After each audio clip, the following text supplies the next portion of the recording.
যা দেখছেন এগুলোই রোজ আপনার পাতে উঠছে চিংড়ি হয়ে। এগুলোই তরল জেলি যা পুশ করা হয় চিংড়ির শরীরের আকার ওজন বাড়ানোর জন্য। একবার ভাবুন কতটা খারাপ হলে মানুষ এই অসৎ উপায়ে অর্থ উপার্জন করতে পারে। এই জেলি দিয়ে হয়তো প্রচুর টাকা আয় করছে চিংড়ি ঘেরের অসাধু ব্যবসায়ীরা, কিন্তু পরোক্ষভাবে এরা আপনার জীবন ধ্বংস করে দিচ্ছে। চিংড়িতে ব্যবহৃত এই রাসায়নিক জেলি জীবননাশী ও মারাত্মক ক্ষতিকর। এগুলো মানুষের খাদ্যনালী, পরিপাকতন্ত্র, এমনকি কিডনিও নষ্ট করে দিতে পারে। এসব বিষাক্ত রাসায়নিক খেয়ে মানুষ ক্যান্সারও আক্রান্ত হতে পারে।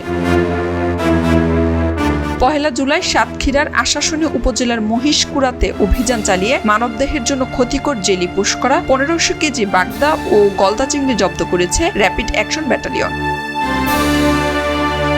অভিযানকালে ঘটনাস্থল থেকে জেলি পুশ করার বিপুল পরিমাণ সরঞ্জাম ও তরল জেলি উদ্ধার সহ 1500 কেজি চিংড়ি জব্দ করা হয় এবং পরবর্তীতে এক্সিকিউটিভ ম্যাজিস্ট্রেট ও মৎস্য কর্মকর্তার উপস্থিতিতে সেগুলো জনসম্মুখে নষ্ট করা হয়।